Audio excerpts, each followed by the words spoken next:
Hello बच्चों, कैसे हैं आप सभी। होप करती हूँ कि सभी बहुत अच्छे होंगे। और जैसा कि मैंने आपको लास्ट वीडियो में बोला था कि मैं आपको सप्रसंग व्याख्या लिखना सिखाऊंगी कि किस तरीके से सप्रसंग व्याख्या लिखा जाता है। चलिए शुरू करते हैं। सबसे पहला ये देखिए, आपका ये फर्स्ट चैप्टर का पहला पद है। ठीक है, तो सबसे पहले तो आपको व्याख्या करने के लिए एग्ज़ाम में भी आपको क्या करना है, एग्ज़ाम में भी आपको पहले इसे पढ़ना है। ठीक है, जब तक आप इसे पढ़ेंगे नहीं आपको पता नहीं चलेगा। और मतलब ऐसा भी हो सकता है कि आप रट के गए हो और आपको एकदम पता हो कि अरे रे इसमें ये लिखना है, तो चलो ठीक है बिना पढ़े भी लिख दो, लेकिन मैं तभी भी कहूँगी आपको कि आपको एक बार इसको पढ़ना चाहिए। चलिए पढ़ते हैं। उद्धव, तुम हो अति बड़भागी, तुम हो अति बड़भागी, अपरस रहत स्नेह तगातय, नाहिन मन अनुरागी, पूरे पूरे निपात रहत जल भीतर। यहाँ पे वो बात कही गई है कि जो कमल का जो पत्ता होता है जल भीतर, मतलब जल के भीतर रहता है। तारस देह न दागी, लेकिन उसके देह पे कोई दाग नहीं लगता, मतलब वो पानी के कुछ वो महसूस नहीं कर पाता। ज्यो जल माह तेल की गागरी, गागरी जो तेल में रहती है, बूंद न ताको लागी, और बूंद में ताको मतलब उसमें नहीं लगता है। प्रीति नदी में पाव न बोरेयो, दृष्टि न रूप पराकी, सूरदास अबला हम भोरी, गूर चाटी जो ज्यो पागी। तो इस तरीके से आप इसे पढ़ेंगे। अब इसका हम सारी चीज़ें देखते हैं कि किस तरीके से लिखना है। तो चलिए शुरू करते हैं। ये हमने इस तरीके से यहाँ पे लिख लिया कि यहाँ से यहाँ तक का है। उसके बाद संदर्भ, और मैं आप लोगों से रिक्वेस्ट करना चाहूँगी, वीडियो अगर आपको अच्छी लग रही हो, समझ में आ रही हो, तो अपने ज़्यादा से ज़्यादा दोस्तों में शेयर ज़रूर करें और वीडियो को लाइक कर दें, तो मुझे पता चल जाएगा कि आपको समझ में आया है। और इसके अलावा भी आपको जो भी क्वेश्चन चाहिए, जो भी आपके मन में कोई डाउट हो चैप्टर को लेकर, तो आप मुझे कॉमेंट कर सकते हैं। ठीक है, इसके बाद मैं अगला चैप्टर भी आपको प्रोवाइड कर दूँगी। और इंग्लिश का भी फर्स्ट चैप्टर अपलोडेड है, उसमें फुल एक्सप्लेनेशन के साथ, हिंदी एक्सप्लेनेशन के साथ। तो अगर आपने नहीं देखा हो और आपको समझना हो तो आप जाके देख सकते हो। इसके क्वेश्चन आंसर भी मैंने ऑलरेडी प्रोवाइड कर दिए हैं, तो वो भी आप देख सकते हो। तो चलिए संदर्भ देख लेते हैं। प्रस्तुत पद्यांश हिंदी पाठ्य। संदर्भ में क्या लिखा जाता है, सिर्फ कि ये जो पद्य का अंश है, पद्यांश किसे कहा जाता है, जो पद्य का अंश होता है। तो ये जो पद्यांश है ये कहाँ से लिया गया है, इसके रचयिता कौन है, पाठ का शीर्षक क्या है, तो बस इतनी ही डिटेल आपको देनी होती है। तो प्रस्तुत पद्यांश हिंदी पाठ्य पुस्तक क्षितिज भाग 2 में संकलित पद नामक शीर्षक से अवतरित है। यहाँ पे आप सूरदास भी लिख सकते हैं जहाँ तक मुझे लगता है, क्योंकि हाँ पाठक का नाम हमारा सूरदास है, तो वो भी आप लिख सकते हैं, गलत नहीं होगा। ठीक है, शीर्षक से अवतरित है जो क्योंकि पद इसलिए यहाँ पे लिखा गया है, जैसा कि आप समझ सकते होंगे। ये देखिए यहाँ पे पद लिखा है ना, तो इसीलिए यहाँ पे पद लिखा हुआ है। अवतरित है जो सूरदास द्वारा रचित पद है। ये किसके द्वारा रचित पद है, सूरदास जी के द्वारा। तो ये आप इतना आपको संदर्भ में लिखना है। देन फिर हमारा आता है प्रसंग। तो हमारा प्रसंग में क्या लिखना होता है, छोटी मतलब जितना भी आपका वो जो कविता का जो पद्य का अंश है उसमें वो क्या कहना चाहता है, तो एक मतलब संक्षिप्त रूप में आपको उसे लिखना है, जिसकी हम व्याख्या करेंगे। ठीक है, तो इसको कैसे लिखा है। जब श्री कृष्ण मथुरा जाकर वहाँ के राजा बन जाते हैं, तो वे गोपियों को योग मार्ग की शिक्षा देने के लिए अपने मित्र उद्धव को वृंदावन भेजते हैं। तो श्री कृष्ण का योग मार्ग अपनाने का संदेश सुनकर गोपियाँ बहुत ज़्यादा क्या होती हैं, बेचैन उठती हैं और उनका प्रेम आहत उठता है।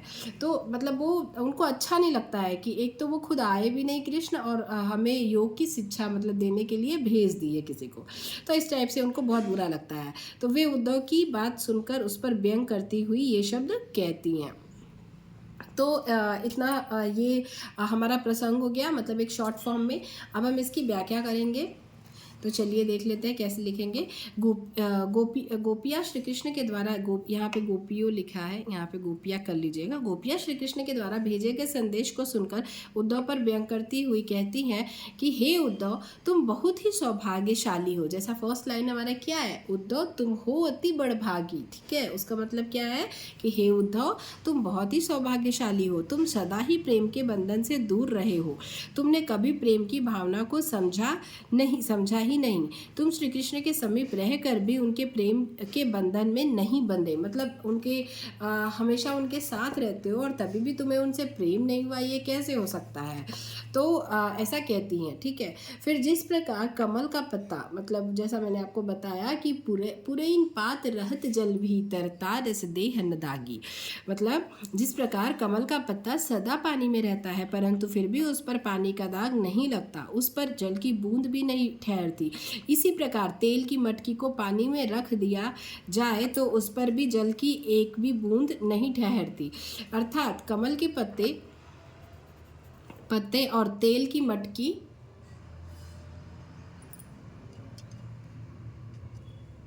इसके आगे का भी हम देखेंगे क्या है कि उसी के समान ही उद्धव को बताया। तेल की मटकी पर क्या होता है, जल का कोई प्रभाव नहीं पड़ता है। उसी प्रकार श्री कृष्ण की संगति में रहते हुए भी उनके प्रेम का प्रभाव उद्धव पर नहीं पड़ता। तुमने तो आज तक प्रेम की नदी में अपना पैर तक नहीं डुबोया, किंतु हम तो भोली अबलाएं हैं, मतलब वो जब वो कह रही हैं कि सूरदास अबला हम भोरी गुर चांटी जो पागी, मतलब हम तो भोली अबलाएं हैं जो श्री कृष्ण के रूप सौंदर्य को देखकर उसमें उलझ गई। हम श्री कृष्ण के प्रेम में इस प्रकार लिप्त है जिस प्रकार चींटियां गुड़ पर चिपक जाती हैं, ठीक है, और फिर उससे कभी नहीं छूट सकती। वह अपने प्राण त्याग देती है, भले उनके प्राण चले जाए पर वो उससे कभी नहीं छूट सकती। तो इस तरीके से पूरा आपको व्याख्या कर देना है। उसके बाद हमें काव्य सौंदर्य लिखना होता है। काव्य सौंदर्य और भाव सौंदर्य आपको अलग से भी 2 से 3 नंबर का लिखने के लिए आ जाता है, ठीक है, तो आप देख लेंगे तो आपको आसानी होगी। हमारा नेक्स्ट क्या आता है, काव्य सौंदर्य। काव्य सौंदर्य में जो पद्यांश हमारा है उसके काव्य की सौंदर्य, मतलब उसमें क्या क्या यूज़ किया गया है वो सारी चीज़ें लिखनी है कि उसकी भाषा कैसी है, उसमें क्या कौन कौन सा अलंकार यूज़ हुआ है, क्या क्या, मतलब ये विशेषता है उस टाइप की लिखनी है। तो भाषा सरल सहज एवं भावानुकूल है, ठीक है। इस पद में गेय तत्व विद्यमान है, कोमलकांत पदावली का प्रयोग किया गया है, रूपक उपमा उदाहरण अनुप्रास आदि अलंकारों का प्रयोग भी किया गया है। इसके बाद हम क्या पढ़ेंगे, हम पढ़ेंगे भाव सौंदर्य, ठीक है। तो भाव सौंदर्य में आपको क्या लिखना है, नेक्स्ट हम पढ़ेंगे क्या, भाव सौंदर्य। इस पद में कवि ने गोपियों के माध्यम से कृष्ण की भक्ति भावना को अभिव्यंजित किया है, ठीक है। क्या किया है इस पद में, भाव सौंदर्य मतलब कविता, मतलब जो पद्यांश है हमारा उसका क्या भाव है, उससे हमें पढ़ने से क्या मतलब समझ में आता है, ये आपको लिखना होता है इसमें, ठीक है। तो इस पद में क्या पता चल रहा है, कवि ने क्या किया है इस पद में, गोपियों के माध्यम से कृष्ण की भक्ति भावना को अभिव्यंजित किया है या फिर समझाया है, ठीक है, कि कृष्ण की भक्ति की जो भावना है वो इस प्रकार की है कि अगर उसमें कोई डूब जाए तो वो भव सागर से पार हो जाता है।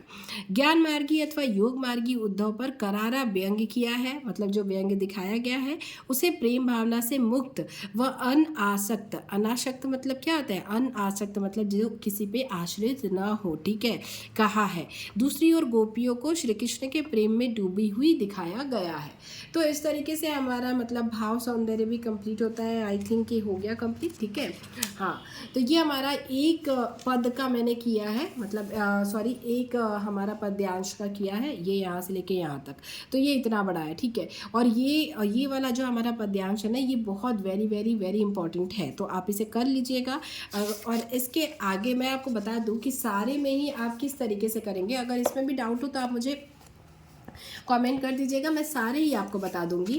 लेकिन लगभग इसमें काव्य सौंदर्य, भाव सौंदर्य तो अलग होगा, काव्य सौंदर्य ये संदर्भ हमारा एक ही जैसा होगा सारे ही पार्ट में, सारे मतलब जो जितने भी पद्यांश दिए हैं सब में संदर्भ एक जैसा होगा, लेकिन प्रसंग और व्याख्या थोड़ा मतलब अलग अलग, व्याख्या तो अलग होगा ही पर प्रसंग भी मतलब उसमें अलग अलग होगा कि उसमें क्या बताया गया है। तो इस तरीके से आपको पूरा कर देना है सब प्रसंग व्याख्या।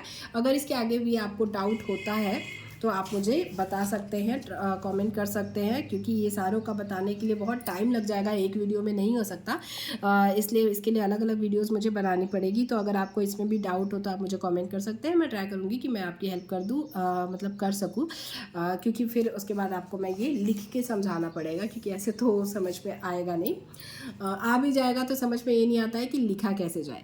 तो आई होप कि वीडियो आप लोगों को हेल्पफुल लगी होगी तो वीडियो को लाइक कीजिएगा, दोस्तों के साथ शेयर कीजिएगा, चैनल पर नए हैं सो प्लीज़ चैनल को सब्सक्राइब कर लीजिएगा। Thank you, thanks for watching.